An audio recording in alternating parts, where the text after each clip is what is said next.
there are places where the air feels different, heavier, as if the walls themselves remember.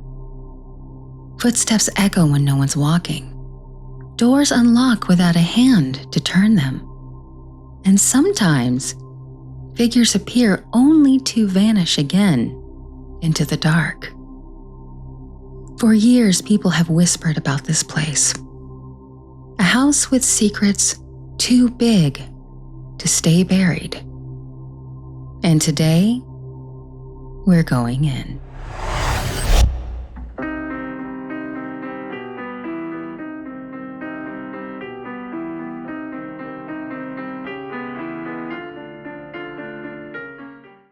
Hey, spooky friends. Welcome back to another episode of Tell Me a Scary Story with me, Heather. But this time, this one is special. I'm not by myself. I'm not wandering these haunted woods alone because today I have Bert, who is with Retraced Echoes. Super excited to be working with him.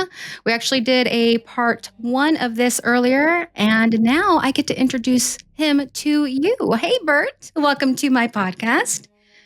For the record, let the record show.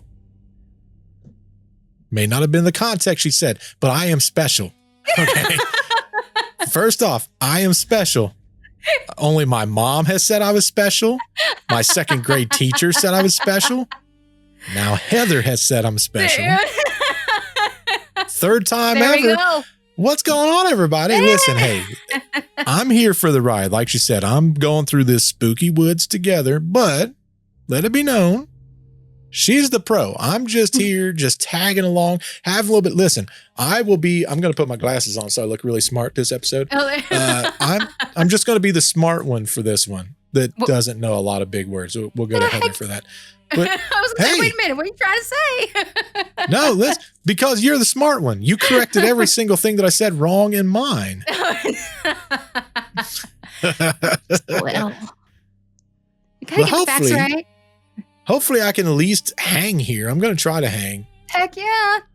You want to introduce yourself a little bit and tell them about your podcast if they don't know you yet? Well, they definitely don't know me. Listen, I am out in the corners of life. Okay. My name is Bert. I've got a podcast called Retraced Echoes. And kind of what we do is we do something similar to what Heather does, maybe not to the same degree, but we look at the paranormal. And by the paranormal, we look at ghosts and hauntings and demons and aliens and UFOs and cryptids. I did one on the Frogman recently. I do an interview here or there. Okay. So listen, we're trying to survive out in this real paranormal world. That's what we'll call it. The real paranormal world. Because you can't sell me on the fact it's not paranormal. Yeah. Yes. Even real life. You walk through Walmart, that Walmart is kind of paranormal also. 100%. You never know what you're going to encounter there. Never. I'm pretty sure I'm I've seen excited to be Gremlins. here. Thank you so much for having me. I'm super excited. I'm so happy. Yeah, this is awesome. This has been a long time coming. We've been talking about this and finally we're making it happen. I'm super psyched. So yeah, we've already been talking about a pretty interesting subject, haven't we? We have. We've been talking about one that I think it's multiple layer. If you're into true crime and if you're into the paranormal, this is like the best of both worlds. There's, in my opinion, there's Amityville, which is another big one. Oh yeah. But perfect example. When it's crime, like how many crime ones are there? There's the Hatchet Lady. What's the Hatchet Lady's name? Lizzie Borden. Lizzie Borden. Yeah. That's right. There's very few where there's like a crime. See there? Yeah. So yeah, this one's exciting. This is one that Heather and I decided would probably be good for both of us. And I said, you know what? Because at first she's like, let's do the Axe Girl. And I'm like, we can't do Lizzie Borden. She didn't actually say that. I made all that up. But let's go along with it. But no, this is a cool story. We covered part 1. And in part 1, we talked about the murders, the dark, the mysterious, the gritty, the grimy. And now the strange, very strange murders. Wow. I come to your channel and now I'm strange. I was special a minute ago. Now I'm strange. That's messed up. If you Wow. want to hear all that good, strange, creepy, terrifying stuff, go first on to Retraced Echoes. You'll hear it there. I promise you need to hear part 1 first, so this will all make sense. Because we're about to start going into the paranormal side of things, but I promise you need to hear the first part because it is wild. Do you want to give them like a recap, like kind of what we covered on part 1? Like give them a teaser. Like give them let's give them something. Let's give these folks something. I mean, a little bit of something. Every single good movie has a trailer. It's true. It's true. Usually, like I said, I always kind of, skip through that stuff. Wow. That's toxic. Wow. Okay, so we've been talking about the Herb Baumeister case. The really interesting thing about this is not many people know about this case about Herb Baumeister.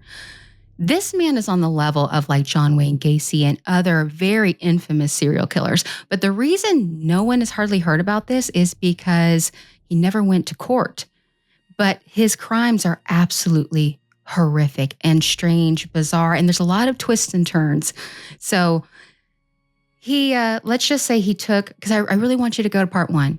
He took a lot of lives in very interesting ways that's going to lead into this part. So again, I really need you to go listen to part 1 before you enter this one because not much is going to make sense. So yeah, just a little quick recap. Very interesting stuff. Super spooky. Super spooky and creepy and weird. Yeah, it's kind Let's of just say mannequins. Mannequins. Yeah. I'll just leave it there. Mannequins. Bring your party hat. Bring your party hat. That's right. Hope you can swim. Yeah. You're going to have a hosing good time when you get there. Hosing good time, yes. Trust me. 100%. So now we're going to fast forward a little bit. And we're taking this into, I guess, maybe possibly the early 2000s. We can't really nail down a date. But after these horrific things transpired, a few years later, a family decided to look at this property and maybe buy it. And they did, the Graves family. And what's interesting is that, they found out about what this property, who owned it. And they decided, you know what? We're just going to go ahead and do it anyway because they got it at a rock bottom deal. And it's always those homes that are way too good to be true. They're either haunted or something horrific has happened, or maybe they just have bad plumbing. But you just never know. Don't go to those houses. But in this case, this was too good to pass up. So this family, husband, wife, and kids moved in to this gorgeous, look up Fox Hollow Farms. Look up Fox Hollow Farms because it is gorgeous. The beautiful home, beautiful land, just really, really awful things took place there. But they took the chance and they bit off a little bit more than they could chew. Right. Can I ask a question? I'm dying to know. Obviously, we thrive in the spooky, right? Mm-hmm. Yeah. If a house came up on the market super cheap, would you buy it? I'm telling you, every time I look at something, I'm like, oh man, this house is beautiful. They have it like way undervalued. My instant thought, haunted. That place is haunted. What if you knew it was haunted? Would you buy it?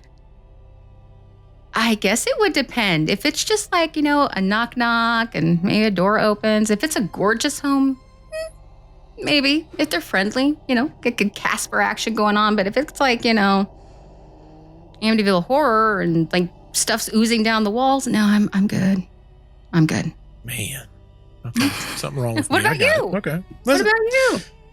It could be a south of the border outhouse that someone said was haunted for $3, and I'd be like, I'm in. I'm all in. I would put tape recorders in there. Oh, I put a camera in there. Yeah. That could be interesting, yeah, for, scientific Think purposes. about these haunted locations. Yeah. I mean, they charge buku bucks just to stay there. They do. It's wild. I guess it depends. That's what I'm saying. It's like an investment. Yeah, the Lizzie Borden house. There's someone recently who has bought it, and they're not being very appropriate, in my opinion, kind of reliving, basically having people pretend to axe people. And I think that's disrespectful. And I'm not for that. I mean, if you're going to buy something because of it, okay, but don't be disrespectful. Yeah. That's my humble but accurate opinion. Wow. Okay. Well, listen, I'm going to make that little So note anyway. here. No reenactments. No disrespect. No disrespectful. Well, listen, when we go to Lizzie Borden house, no axes, got it. I'm not taking those anymore. I'm taking those out of the box. Cruel. Well, think about it. If the victims are still there, are you going to go, and like in this case, are you going to go into the pool and like do some reenactment? I mean, there's a lot of trauma surrounding this and horrific things that's happened. Well, I am going to the Wildwood, and the Wildwood was a sanatorium. Santa Claus was there. Santa Claus. Yeah, one of those. And what they say is that if you do a reenactment of medical procedure, it increases activity. So I've seen people do that. Does that fit in line? I don't know. Because I think it would be on the same wavelength of playing a song from a certain era. It kind of re-sparks that energy. I think if it's done tastefully well, then it's okay. There are some people who take things too far and like do provoking and all of that. That's when I'm not into it. But if you're playing medical equipment sounds, or maybe you're reenacting doctor or nurse, come and get this, blah, blah, blah. I don't see that as very disrespectful. I think it's just the way it needs to be handled. Like if you're like, oh, I'm going to drive an ice pick down to your head, that's disrespectful. But if you're just kind of playing a little bit like doctor, blah, blah, blah, or like I said, it's kind of on the same wavelength as playing old time music from that era, when you go to a location. That's just what I think. No longer doing lobotomy reenactment. Got it. All right. Got it. Exactly. There you go. The Wildwood, they did have 5 lobotomies done there, I believe. Oh, so horrific. So horrific. And that's the thing with these places, I would approach it in a way of, because I'm tenderhearted, and their stories break my heart of how a lot of these people were treated. And I just approach it differently, that there's a lot of pain and suffering, and the lobotomies, the abuse and everything is awful. No wonder that these walls are just crying out, because there's so much trauma that's just been penetrated into them. But one theory is that all time is happening at the same exact time. So we're in 2025, but in the same time frame, 1939 is happening. Yeah, it's that residual. Is happening. Yeah. So what they're saying is when you reenact something, it opens up that energy portal that then allows some of that to come through. There was an interesting story. Yeah, there was a super interesting story. I read it a few years back. It sparked when you did a live recently. It was at Gettysburg. There was a couple that had bought this property. And when they bought it, they heard what sounded like horses. That was like going crazy. They were doing a remodel on this home, and they heard these horses, and the guy left the house and went onto the yard, and he saw a man in a Confederate outfit riding past with his sword out in the middle of battle. Wow. And it rode right past him, but he said the guy looked right down at him as he was going by him. Oh, I'm sorry. That gets me really excited. I'm like, so the crazy part.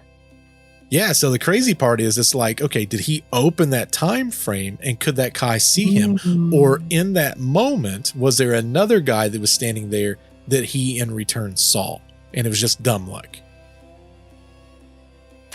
And that's kind of back with Fox Hollow Farms to a degree. It is, because there's interaction. Yes. Mm. Yeah, I love all this stuff. It's definitely fascinating. It really is. And that's exactly what happened, with this case. These people bought this home, thought they were getting a great deal. They didn't know it came with some interesting individuals still lingering around on the property. And Correct. didn't really take very long for that to happen. Well, no. And, I think a lot of people also say that whenever there's a case where there's trauma that's included in, that fear and everything pumping into the... Right. Yeah. Correct. Yeah. So who knows what is going on there? I mean, we're about to find out, but it's spooky. It is very spooky, super creepy. Let's just get into it. We covered a little bit in the very first part, so let's just touch base on that a little bit. Let's see, like one of the very first instances that kind of caught their attention of the Graves family was the wife, Vicky. She was in the pool area, which is very significant in this case. She was in the pool area. Her kids had drug in some gravel from outside, and she's, of course, just cleaning it up so it doesn't get all in the pool. And as she's going along, she's vacuuming. All of a sudden, her vacuum goes off, and she's like, what in the world? I guess I just pulled it. I mean, I've done that a million times. It just happens. You catch it wrong, you pull it from the wall. So she's like, all right. And she goes, plugs back in. And then she's vacuuming again. And same thing. Again. It's like, okay, well, that's weird. Yeah, whatever. Plug it back in. This time, it happens again. And she turns around, plugs it in, watches it, and it unplugs from the wall. Boop. And again, and unplugs from the wall. So obviously, that's not her doing it. Well, and they talk about the gravity aspect of it. So it pulls out of the wall. And, if something falls out of the wall, I'll be honest. Okay, listen, this is honesty hour. I feel like I can be honest on your podcast. That's right. Sometimes that walk to that cord is a long freaking way. If you got some really long cords, it's like, dang it. Don't pretend like y'all have not done this.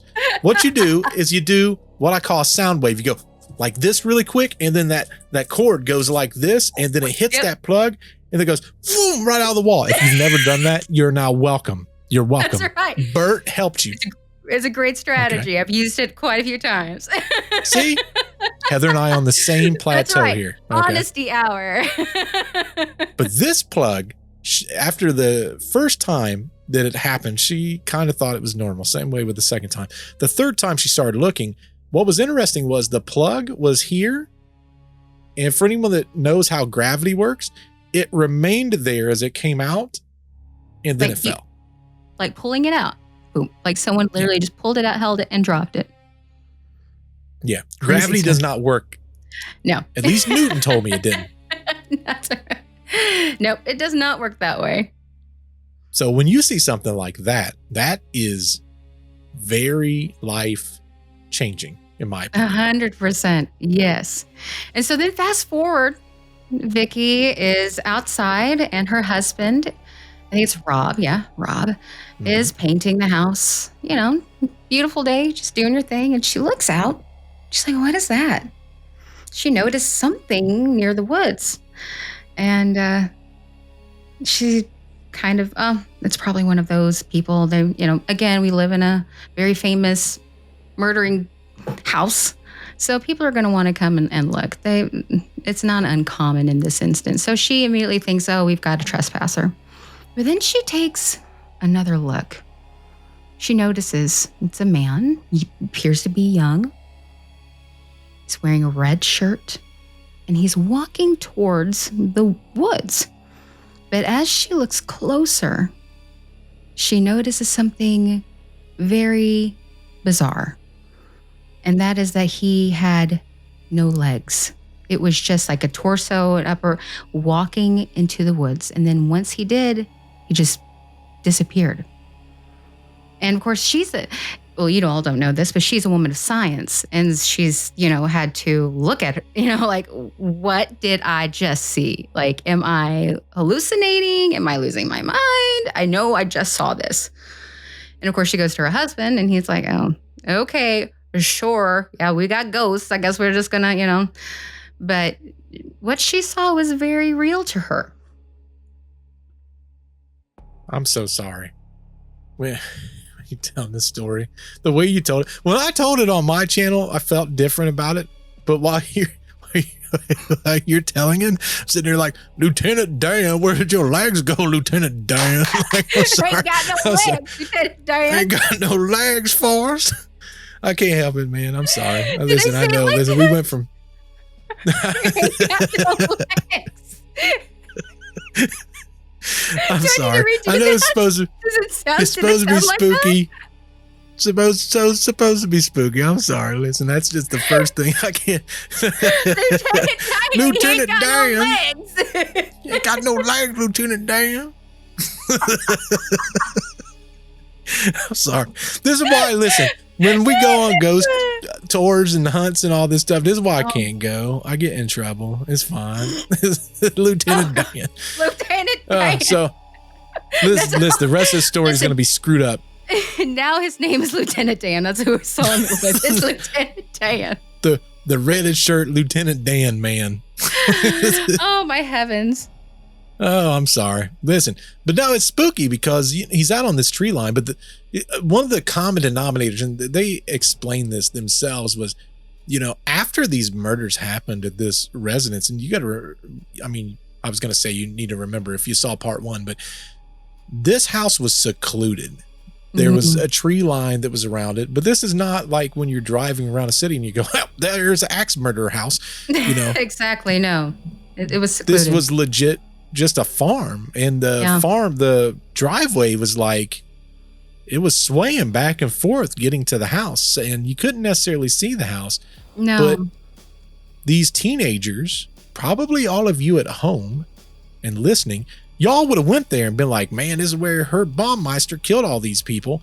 So 100%. She just assumed it was one of those people. So, but then see Lieutenant Dan popping out there, no freaking legs. Right, no legs. It would be pretty spooky, though. It would be pretty And how spooky. bad would that be? A woman of science, and she tells her husband, and her husband is like, okay, yeah, saw ghosts, got you. Yeah, okay. He would have been sleeping on the couch out there with Lieutenant Dan. Is what he would have done. Right. You know what? Yeah, you and Lieutenant Dan, y'all sleeping out on the pool patio. What you doing? That's right. Oh my God. Oh, but the interesting thing is she was not the only one to end up seeing this. We won't get to that just quite yet, but someone else is going to have the same encounter. It's going to be super spooks. It's going to be super spooks. Here's the thing. And the person that whenever other people see these kind of things, a lot of times it's a case where it's someone that's like closely affiliated. So again, to a skeptical person, they'd be like, well, of course, yeah, they saw something because X, Y, and Z. This is someone that's not directly influenced by what's happening. So fast forward a little bit, and Rob has a coworker that is notoriously late for work. He is on the struggle bus, pretty much literally trying to get to work every day because he lived very far away. So long story short, he's like, hey, dude, I've got like an apartment above a barn here. Why don't you come? You can live there. You just, give me a little money for rent and you'll be way closer to work. And of course, this guy at the time was single and his name was Joe LeBlanc. And I believe he had a dog named Fred. And so it was just him and this dog and going and moving into this apartment. And he thought, hey, this is a great deal. Kind of like the whole thing moving on to this property. Yeah, what a great deal. And he really found out a whole different story on this one because this man really got the brunt of this haunting. In my opinion, he really got it. Joe did. The rent was expensive. Ended up being expensive. Yeah. Cost your sanity. You got uninvited guests. It gets really expensive. Yeah, he didn't know that he had other tenants living with him. Correct. Because he was staying at a It's like a little apartment jobby that was on the property there. Mm-hmm. Yeah, it's above the old So it's kind barn. of, yeah, like an old barn. It's not nearly as fun to think about to me because then it's like, oh, they live in a barn. Yay. No, it was like, above. It was above. Like, like garages, they have like a little apartment above. It was kind of like that. Yeah. That's not as fun. I wish it was like Joey from Friends because he has a similar name. Yeah, LeBlanc, yeah. Then they could have like an apartment across from someone else. No. That's what I'm talking about. He had friends he didn't know he had living with him too. It's interesting that we talked about that plug that was pulled out of the wall and the gravity because there's something very similar that happens to him in the story here. And not too long from now, actually. No. But it's kind of creepy. It's kind of the same thing. It's awesome. So basically, Joe is living in this apartment. We gotta kind of go through a couple things before we get there, but Joe's living in this apartment, thinks it's a good deal. And the crazy thing is they helped him move in. So they're like, hey, yeah, you want to pay rent? Come on over. We're going to pay don't worry about paying the rent right away. So Rob was kind of like, hey, I'll even help you move in. I've got the vehicles. They worked at a car dealership. So they start doing this move and it takes all day. Yeah. Literally all day.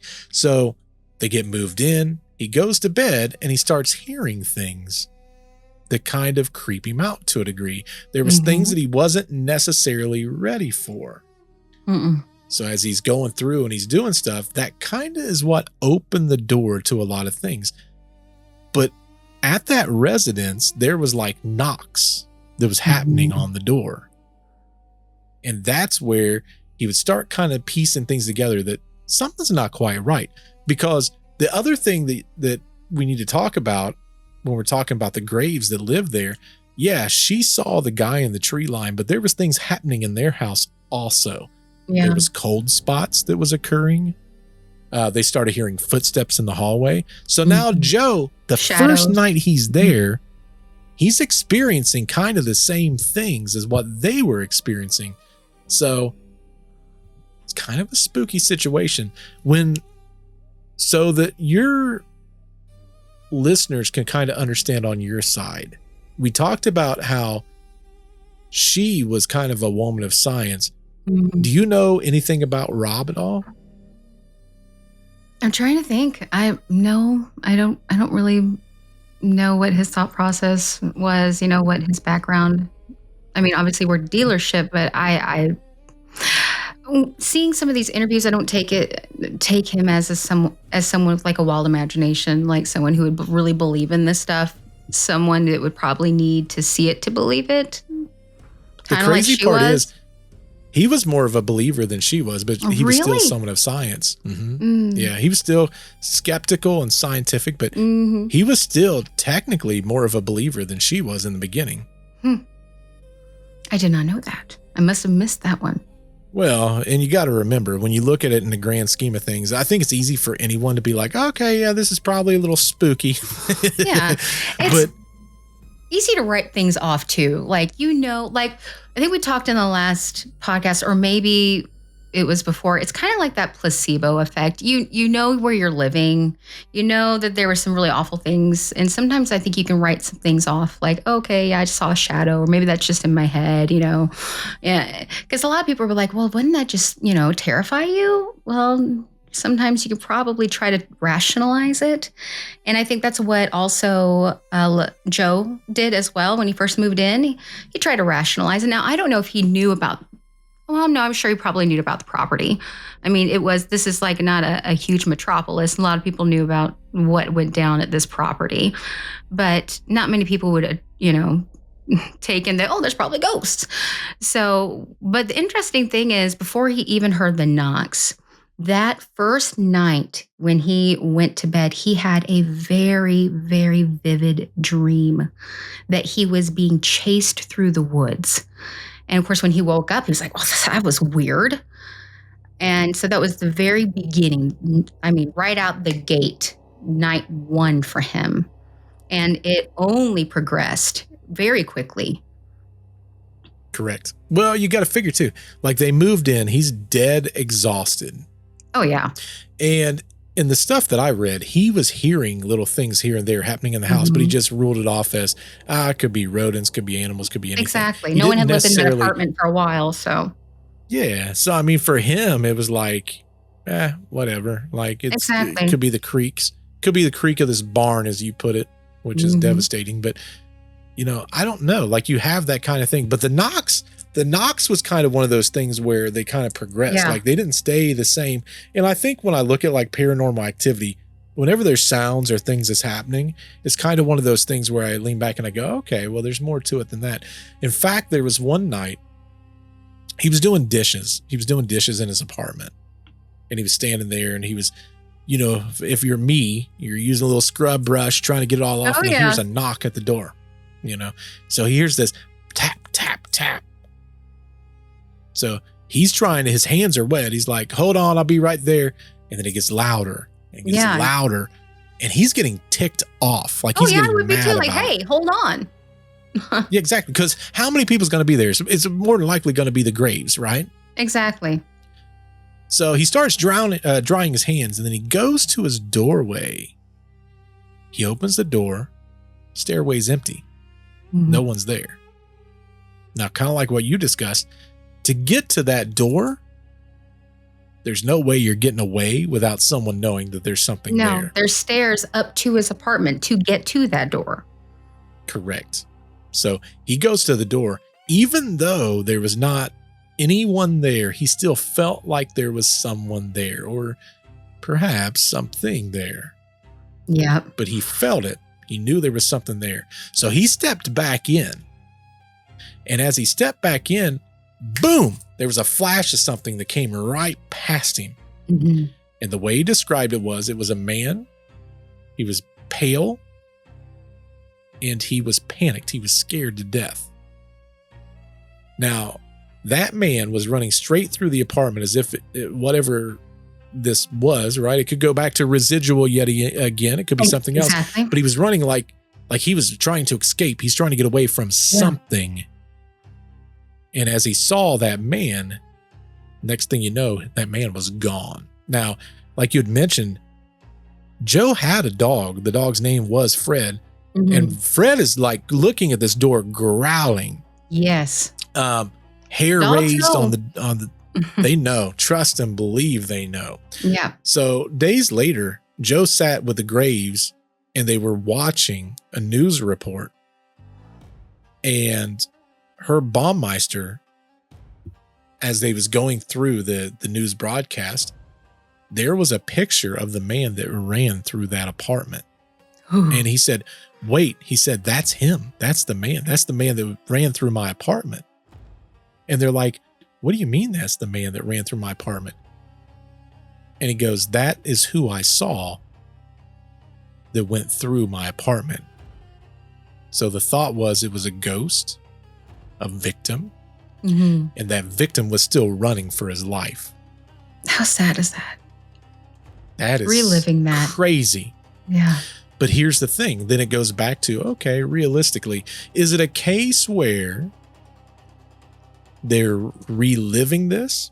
Or is it a case where it's something so traumatic that we're just getting a taste of whatever it is? Exactly. Kind of like an imprint. Yeah. Yes. So but that's super not spooky. all he experienced. It is not. No, it gets wilder from there.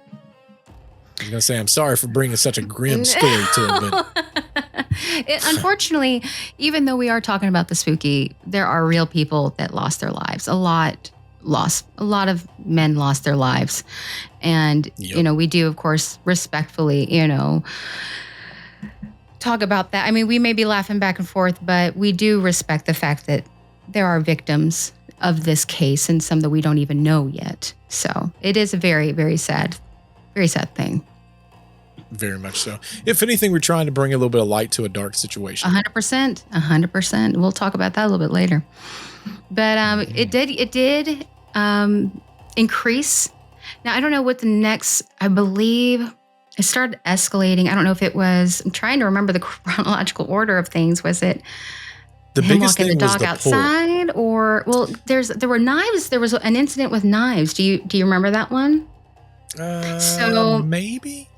there was, so again, one of the nights he was at his sink, and he went over there because he heard, I believe he like heard a sound or something, and he looked into his sink, and knives were lined up, but there was one missing. And Oh, I yeah. believe, yeah. And he was looking at the walls, and he found like carved marks into his walls, Yes. which is really terrifying for the fact is, okay, were they there? Maybe he didn't notice them before, or did something. Did you know how he those. figured all of that out? No, tell me. One night, he woke up. He was dead asleep. And he heard this noise, and he was trying to figure out what that noise was because it was a very distinct noise. Mm-hmm. And what he noticed was, oh, wait, there's a metallic sound to this. So he's trying to piece together, why am I hearing metal? And it's, if for anyone that knows, if you're at home and let's say you're doing like knife sharpening and you hear that, It's a that very noise that it makes. specific sound. Yeah. Very specific. He's hearing this metal clatter. So he gets up to investigate because he's like, what is this I'm hearing? And when he got there, he kind of froze. Like what you said, every single knife was in its place with the exception of one. One had been removed and it was neatly laid out across the sink. So it was just laying there in the sink.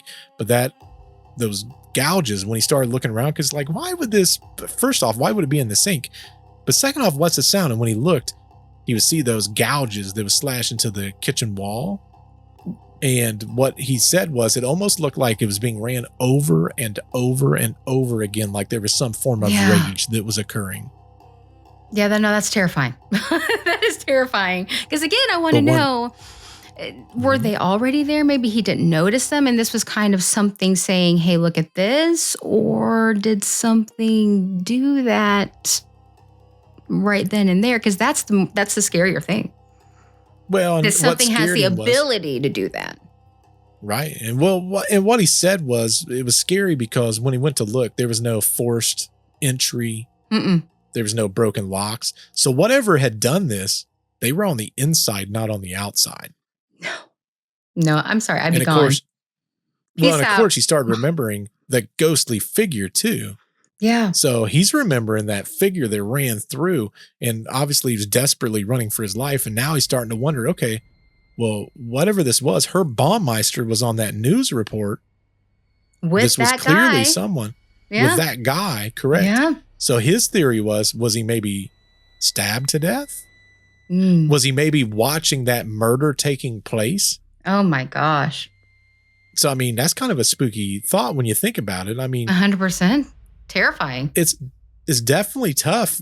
And, you know, we talked about the first event that happened and then this happened. There was one event that happened right before all of this. Because I went and looked at my notes on this. Yeah. That pull, which is where that vacuum where the cord kept getting pulled out. See, for Joe, unfortunately, he moved in there to have his house, like a spot that's closer to his job and all that stuff. It ended up being a battlefield. Yeah, he goes through it. Yeah, so he's trying to enjoy himself. And one of the perks is they've got that beautiful pull. So one afternoon, Joe and a few of his friends, including Jeremy, who was a skeptic, who wanted to prove that the haunting was not just part of the imagination, they decided to take a swim. And I mean, everyone's kind of joking around and laughing and having, being boys, it was having a fun. pool party. Exactly. You're just having fun. The only thing that would make that pool party better, probably mannequins. I was going to say mannequins? Yeah, mannequins. For anyone that didn't see part one, they're going to be super confused. Really, please do. Yeah. But Joey started drifting towards the deep end. And all of a sudden, he felt a very sudden like a grab around his neck. And he said the one thing that he felt the most was fingers. So it's not like it's something tight going around his neck. He felt the individual pressure of the fingers. And he said they were cold, they were strong, and they were closing tighter and tighter. And then he started shouting. He was getting yanked underneath the water. And from above, Jeremy's watching Joe thrashing and all that stuff and clawing his neck, trying to get whatever that is off. But there was no one behind him. It wasn't a prank. It wasn't another swimmer. It wasn't someone else that was in the water before they got there. No. And he thought legit it was a prank. How scary for that for both people. Absolutely terrifying, because Jeremy did state, he was like, you could tell he was really having something happening to him, the way his face looked. He wasn't playing around. He was grasping, like almost like trying to pry off whatever was around his neck. Absolutely terrifying. Correct.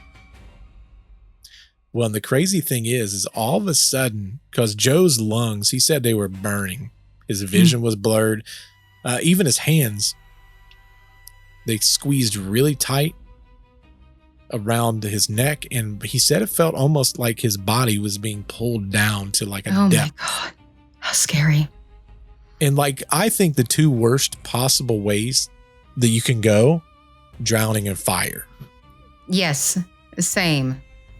Well, that's one of the two. So, yeah.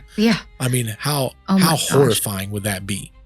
Absolutely horrific. And the fact that nobody is there, the fact that it's not somebody, that's even scarier, that you're fighting off something you can't see. Correct.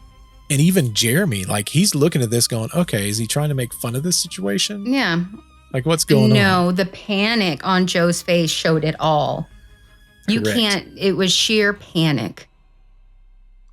Well, Joe ended up getting free. Whatever it was, let him go. And he ended up going all the way back to the top of the surface. Now, what's interesting was when he got out of the pool, his neck had red marks of the fingerprints that was around his neck. Jeremy was stunned. Yeah, that time he was like, everybody was getting out of the pool at that moment. Oh, yeah. Yep. Moment. The pool time's over. Yeah. Send the mannequins home. Anymore. That's right. Yeah. But I don't know. Absolutely terrifying. And the scary part is when we did part one, we kind of talked about it a little bit. That pool was pivotal because that literally was where so many lives were claimed. They were all claimed in that pool. Yes. And now it seemed that whatever it was that was claiming those lives, it wasn't done. No, unfortunately. And crazy thing is Joe was that perfect age range for Baumeister's victims. And I really think that's probably why he got a lot of the brunt of it, because he was the perfect victim for this. He just felt right into that line of just like the others. Correct. It's kind of creepy. And, I think Joe had the best of intentions. Like he really kind of wanted to make things right. But I think even at this point, he was questioning himself, because it wasn't too much longer that he did basically what we are trying to do, which is investigations, right? Yes, exactly. Mm-hmm. He ended up buying a tape recorder. Yeah, because he had so many incidents going on in his house that he's like, okay, hold on. I'm going to see if I can pick up anything. And that's exactly what he did. He went through his house. He unplugged everything. The TV, fans, whatever could make any kind of noise. He unplugged it. And I remember watching the interview. He was like, I kind of felt stupid doing this. But I thought, whatever. I'm here by myself. Why not? And yeah, he proceeded to record. And he got something very interesting. I was going to say, let's go ahead and creep him out. Creep him out? Okay. So creep him out. So he's going through, lights off, everything, just the perfect way to do this stuff. And he's asking questions. And so later on, when you're recording, if you ever go into, I'm personally never been into an investigation, but I've watched a ton of them.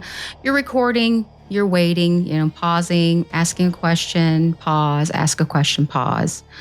And that's what he did. And then he decided, okay, I'm going to play it back. And he asked the question. I don't know if it was, who are you? I believe it was something like that. He says, is anyone here with me? There we go. Yeah. Is anyone here with me? And he gets a response, but he couldn't make it out. He's like, what is that? I hear it. He kept replaying it. He's like, I hear it, but I cannot figure out what this says. So then he gets it into his computer, and he had a system, I believe. He was able to bring down some of the background noise and all that, and just focus on that little section there. And then he heard it. You want to tell them what he heard? Well, as he played it back, kind of like what Heather was talking about, it was literally a whisper. It was so quiet. But when he got that audio into the computer, the voice that he got back said, "The married one." Oh, we can say goosebumps. And it's such a creepy thing, because the thing that we've definitely not kind of covered it here as much, but the bars that he was going to was for single men. And he was picking up these single men. So the only married one that would have been in that residence would have been one man and one man only. Baumeister. Which is Herb Baumeister. Yeah. So that for him, he's like, this is Herb. It has to be. There was no question. It was obviously Herb's spirit or ghost or demonic activity, whatever it is. Especially with the pool incident? Correct. I mean, you're dealing with that pool situation. The knives. And of course, skeptics, you're going to have the skeptical point of view. They're always going to be like, oh, it's radio static, a little bit of pareidoia. Maybe it was a coincidence. That's too perfect. The married one? No. Correct. And that's literally what I always look for. It was clear. But it was quiet. It was. That's why he had to isolate that sound, because he couldn't make it out by itself. Yeah, it was impossible. Because those tape recorders, the speakers are only so good. They're not great. Oh, yeah. You'll have that white noise and everything else. Your own breathing, stuff like that. I would have heard that. Bird out, boys. You need a new tenant. We're done. I would have been done a long time ago. But, if it's good rent, it's cheaper. Sometimes. Correct. But I call that the start of the perfect storm is kind of what I call that situation, because before it was just people saying, hey, this encounter happened, or I saw this, or I saw that. Yeah. That was the first recorded piece of evidence for that entire property. Absolutely amazing and terrifying. Now what ended up happening after that is word spread. When you've got an audio recording of a man whispering and he says, I'm the married one, and there's only one married one that would have been there, it attracts a lot of people. Oh, yeah. So that's when they started moving in the investigators. There was authors that was arriving, and they was doing tape recorders and cameras and EMF detectors. Yes. And they, honestly, a lot of them just want to see if Joe was being legit. Yeah. Which is, it's scary because, if you're Joe and you're telling these stories, it's like, like, y'all don't trust me. I literally played you a tape recorder, but they're probably like, oh, it's his voice. Exactly. That's the other thing is, but of course he says, no, that's not my voice. Obviously it sounded completely different, but people be like, oh, whatever, if I can drop my voice and whisper, and make it seem like that. So I can understand that, because sometimes I approach things skeptical. Even though I'm a huge believer in the paranormal, I still approach every case with a little bit of skepticism. Like, okay, well, that weird sound could be an animal, or that whisper sound you heard could have been like your tummy growling or something like that, So I could do kind of approach it with a little bit of skepticism, so I can understand that. I've captured all kinds of demonic activity. I'm generally just hungry. It's just my stomach. I'm just angry. In part one of our recording, you may hear a growl. I promise that's not demonic. Right. That was actually my tummy. Yeah. It's like, get out of me, demon. Get out of me, demon. But these investigators, they found stuff. Did you see what they found at the pool? I have not. I've just followed more of their case. So I really haven't followed other people's. So I'm interested. Tell me. So they put all these tape recorders, and they wasn't really getting a whole lot from the apartment, which was devastating to Joe, because he's like, what the heck is going on? Like, I think they were attracted to Joe, to be honest with you. I'm just saying. Well, and it goes back to energy, right? Exactly. If you're investing in energy, it gives them, in my theory, it gives them a conduit to potentially come through. 100%. Well, where they got the bulk of the activity was at the pool. Not surprising. And what they heard was faint voices crying for help. Oh my gosh. Whispers that seemed to answer direct questions. The big thing that a lot of them noticed was sudden drops in temperature, as if someone unseen was stepping into the room. There was a psychic medium that was there, and she claimed to have sensed multiple presences. Young men trapped on the property. They were restless. They were unfinished. And another one said that Herb himself was pacing the grounds that he still owned, so he never truly left. No, that one in particular creeps me out. Yeah. No, thank you. And then came the most disturbing suggestion of all, that something inhuman was there. Something that was dark, oppressive, not a victim, not Herb, but something else. I don't know if I can get on board with it. Now, I'm not saying I don't believe in things. Yeah. But I'm also, there's a lot of dark energy there manifested through a person. And that can manifest within itself when you have all of this really dark energy. It can manifest something all on its own. Well, that's what they said. They said that the dark presence is not what caused Herb to do all that.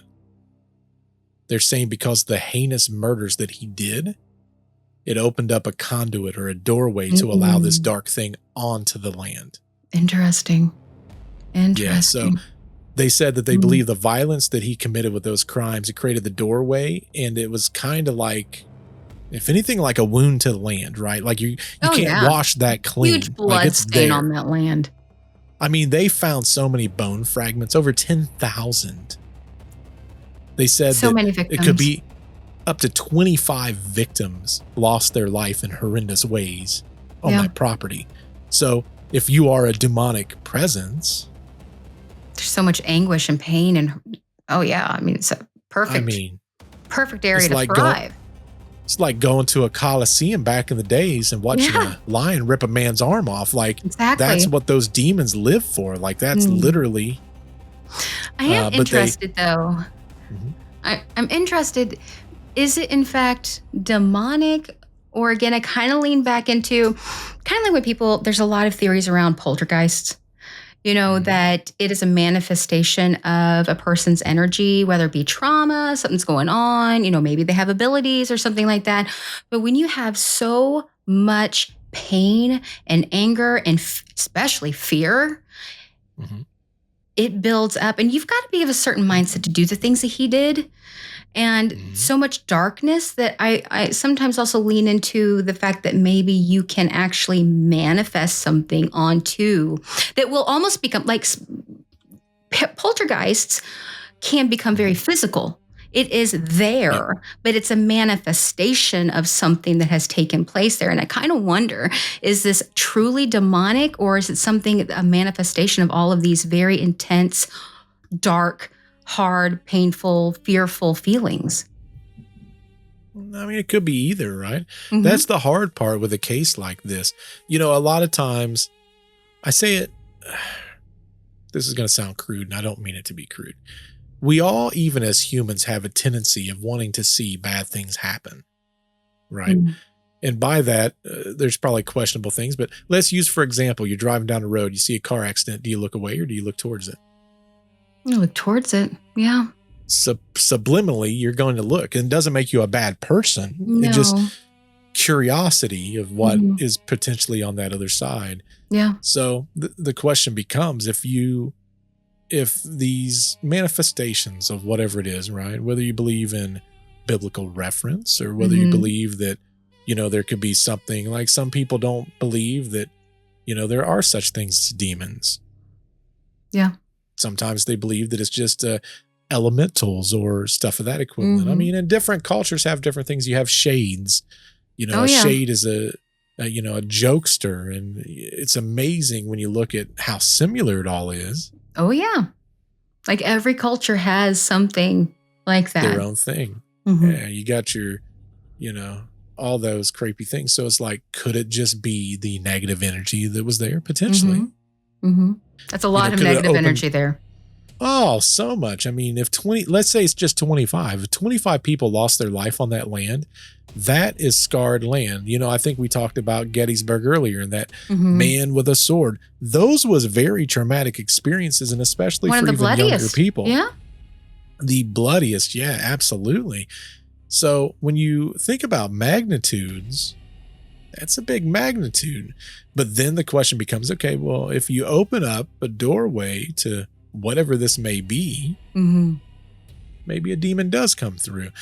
That's where it really kind of comes to, and this is why as investigators, if we go and we investigate, we can't necessarily go in with the mindset, okay, this is a demon, or this is this, or this is that. You kind of have to see what's there to kind of figure out, you know, from your own standpoint, based on investigation, what is this? Yeah.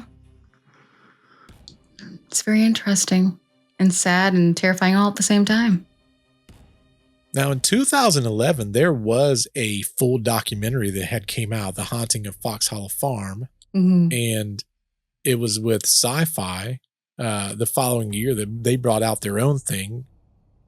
So there's been a lot of people here recently that's kind of taken note and interest back into this case, and then that makes you question, okay, well, are we opening another door by giving this even more energy to a bigger public also? That's true. Because even this year, a new documentary came out called The Horrors of Fox. No. It's called The Fox Hollow Murders, Playground of a Serial Killer. Yeah. That one, they are opening up the cases again, and they are searching, and they are going onto the land. I mean, last episode I just saw they had cadaver dogs. And when you're stirring all of that back up, I agree. I think you could stir up some of that dark energy as well. Oh, yeah. I mean, think about it. This is an amazing double side of the story, right? We talked about earlier how very few of these stories is a case where it's a murder, it's a ghost story. So those that's in a true crime, they're building energy. Oh, yeah. Into what happened. Oh, yeah. They're pouring a lot of energy into it. Talking about it. Then you got the paranormal people. They're talking about it too. So it's like a double whammy, right? Like us. Like when we create these podcasts. Yeah, right. Absolutely. Yeah. We're actually manifesting energy into this. 100%. So then the question becomes, are we part of the problem? Because we're manifesting. Because here's the thing. Those people that's listening to this podcast, now they're devoting energy to the same story. It's true. But it's a question of, do you believe it? Do you believe the energy can increase that kind of activity? I mean, there's even books that's been wrote on it. I mean, there are so many. I've got a note here of all the different things as recent as 2023, 2024, and even 2025. You know, they've had more and more bodies came out. So now the news is giving additional press. Yeah, there's a gentleman right now who is advocating for this big time, the coroner in that area, because there's so many victims that they just don't know who they are. They don't have any DNA evidence. They have no way to link them. So he's pushing hard, which I commend him for that. These people need to be found. You know, these victims are nameless right now. But there's a lot of energy being poured into it. Well, the easiest way to look at it, at least for me, is Fox Hollow Farms. It lives to basically at this point be a legend, right? It's a crime scene. It's a haunted house. It's a cultural symbol of horror. Yeah. You know, and it's a reminder that sometimes the past doesn't stay buried. It comes back to the surface. It finds us. And that's a spooky, spooky thought, because it really is. Even after all the books and all the shows are done, one question is still going to divide whether you believe in the not the tragedy part of it, but the haunting part of it. Whether you believe or you're skeptical, the question's always going to be who or what. still walks the grounds, because there's enough evidence to prove that location, there's something there. There's clearly something there, and someone that wants to be known. Oh, 100%. Yes. I think there's many someones who wants to be known, crying out Correct. for, justice and just, hey, I'm here. Well, and there's a movie that I always use, and there's countless haunting stories where there's victims, and then there's the entity of the one who did things wrong that kind of keeps those things there. Yeah. And it's like, is that what's happening here? Is that even possible? I don't know. I want to say it was the Myrtle's Plantation, where one of the stories is there was countless victims that was there that were stuck there because there was a dark entity that would not allow them to pass through. Yeah, I've heard these instances before where something is there that keeps them there. Right. So for me, it's like, okay, well, if Herb really did kill all these people, and now their spirit's trapped there after Herb got there, and then if he would have opened up this dark whatever this is, could that potentially hold those victims to that ground? And maybe that's why you're seeing things like a man running through the building or something like that. It's something to think about. Very intriguing. That even though he claimed him in life, he claims him in death. And for serial killers, that's what they like. Oh, yeah. That's what I was going to say. For those that's listening at home, that's a great example of literally the infancy that they want. Oh, 100%. Yeah. Kind of spooky. It is very spooky. Very. What do you think? Do you think it's haunted? Do you think that spot's legit haunted? I think it is. I think there's some intelligent, obviously there's EVPs, there's response. I do think there's some residual as well, that fear, that panic, that pain that has just been poured into that place. I think there's a lot going on there. And I think until some of these cases are solved and some of these people, these spirits, personally, in my opinion, get acknowledgement, they can finally move on and rest, because there's no peace for them right now. Just my thought. I'd say you're right. I think you're dead on. I tell you, anyone that came from my channel over to this channel, I would love if in the comments down below, if you gave us your theory. Oh yes, please do. I'm dying to know what everyone's thinking. I couldn't ask them when we did it because we kind of covered the murder part of it on my channel, and we just tiptoed into the paranormal a little bit, which is different than what I typically do.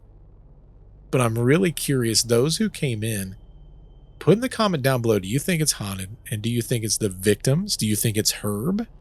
Do you think that there could potentially be this darker entity? Yeah, could there be something dark, evil? That's a creepy thought. It's very interesting. Absolutely. Well, I think we covered this pretty good, Heather. I think we rocked this one out. Yeah, I think this was fun. So thank you so much for coming onto my channel. I really appreciate it. Thank you for collaborating. My first one, so exciting. A lot of you are seeing me for the very first time. So, and him. So, yeah, this is fun. Listen, this was a blast for me. Thank you. Listen, this is a story that was definitely one that I loved. I mean, it's obviously a sad story, but I find it fascinating. I would love to go there. I'd love for them to let me have it. I mean, if you would be so gracious, if you were at Fox Hollow Farms, let's come investigate. Oh, Heather my gosh. and I'll come. Listen, we'll do a collab there. I'm like, yeah. Yeah, we'll bring our teams. Listen, we'll try to figure this out. So much fun, right? Maybe. Part of me's like, yay. And then I'm like, oh God. Because there's some stuff there, man. You kind of I'm not going to the pool. That's right. No pool time. And we're not bringing mannequins. I don't want to bring any mannequins, please. That's already creepy enough. But this was a blast. Thank you so much for having me. I loved it. Thank you so much. So, yeah, I thank you all for coming and listening, and I hope you really enjoyed it. Again, if you have not watched part 1, I mean, You really need to, even though if you've watched all this already, please go watch part 1. And please go, I'm about to knock over my coffee. Please go to Retraced Echoes. Follow him, subscribe. He makes amazing content. So I would not have done this collab if this person here wasn't freaking awesome. So go follow his content. And thank you for tuning in. I really appreciate it. So, real quick, this investigation is still open.